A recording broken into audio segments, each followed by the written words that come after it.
Okay, Dr. B here, ready for my module 2, which is on the basic toolkit that we have for teaching.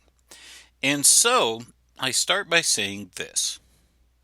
I'm going to make a non-assumption here, because we all know the story about what happens when you make an assumption.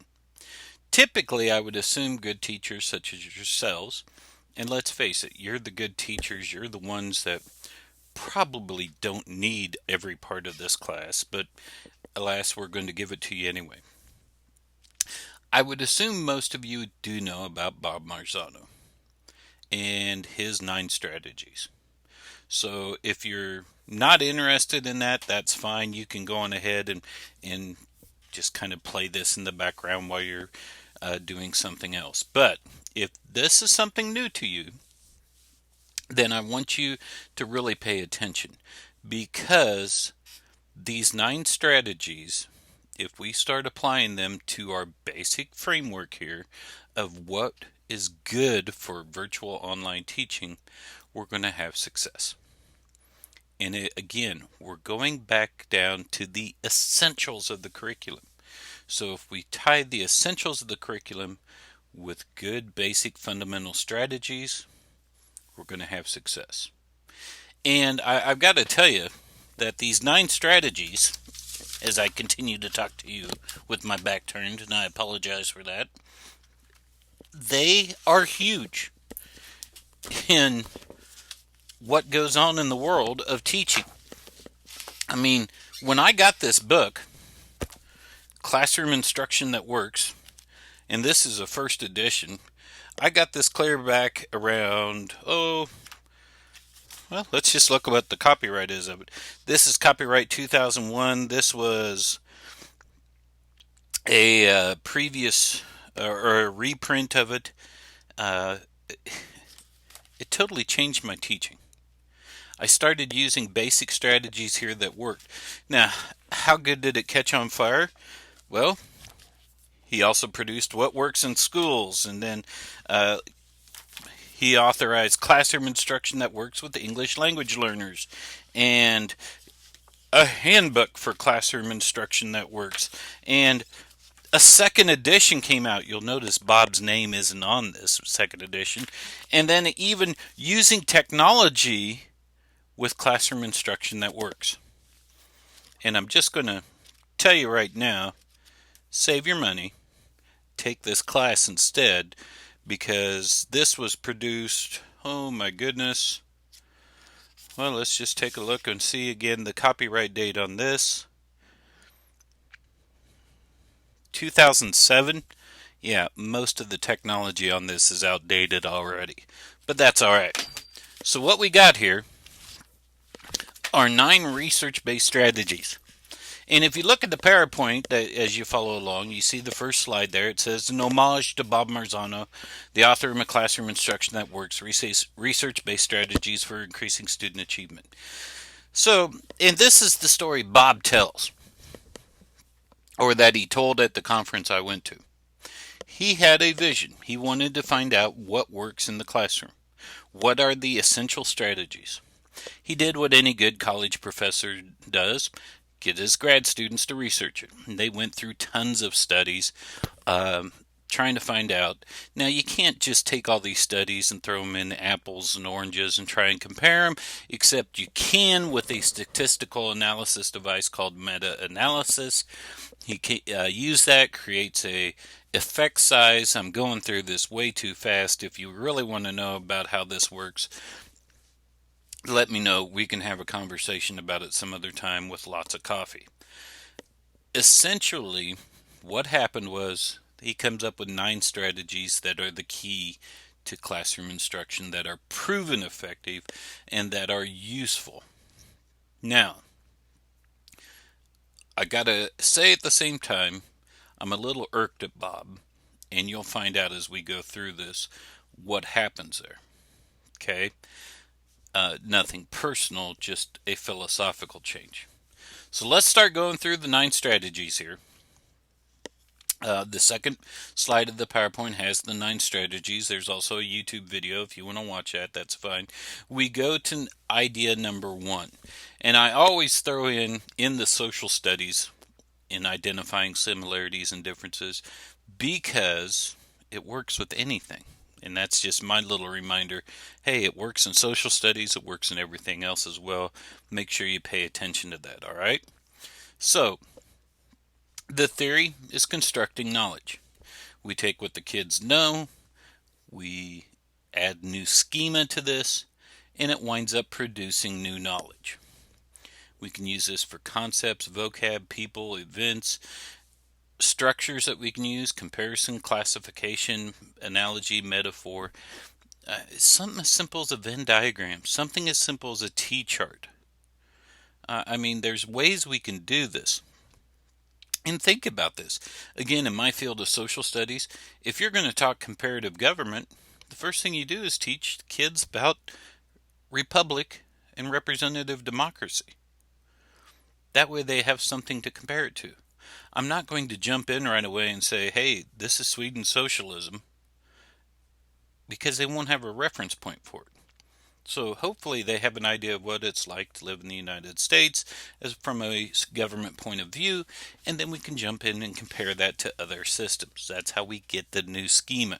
If you look next slide there, I've got Plessy versus Ferguson and Brown versus the Board of Education. Got a Venn diagram on it. Good, useful ways of how we get kids to compare what they know and don't know. Following up with this, though, we've got to use this to help our kids understand the essentials.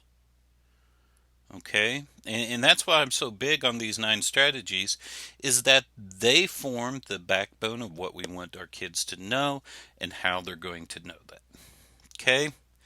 I could always combine number 2 and number 5. Summarizing and note-taking, and then non-linguistic representations. Whereas in Marzano's original study, similarities and differences had an effect size of 1.0 or something close to that, theoretically he said this means that kids that identify similarities and differences will perform a grade level higher. And that's the essential part to it. And I've seen it work in classrooms. Use things, make sure you clarify them, make sure you crystallize these ideas so that they don't get muddled together. But identifying similarities and differences get kids to understand and get kids to learn. Same thing with these things. Summarizing and note-taking, non-linguistic representations, well, these are ways that we get kids to construct knowledge using multiple intelligence theory. I'm a believer of MI theory.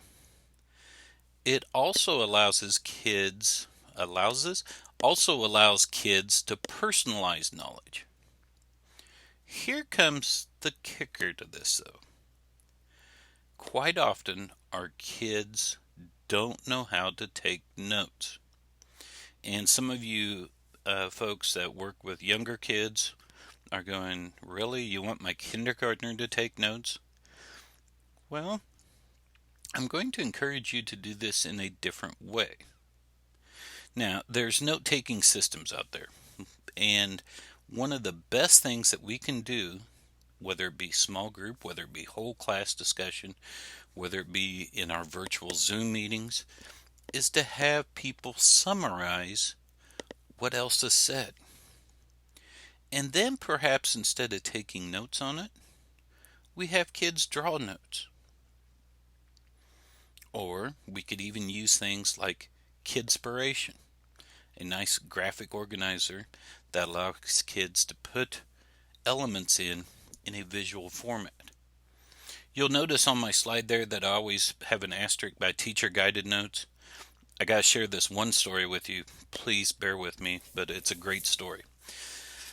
I tell my methods kids here at K-State that your goal should be not to become one of Dr. B's stories. And they all laugh at it, and then I tell them this story, and they all go, we get it. I went and observed a student teacher God bless this student teacher. They were trying really hard, and they will remain nameless. They did guided notes for 75 minutes of a 90-minute block schedule. Yikes. Yeah, it was rough. I even sat in the back, and I was forcing myself a couple times to say, stay with it, stay with it. I'm typing away lecture notes. I saw 4 students do one of the most industrious things I've ever seen, because they were grouped in pods of 4.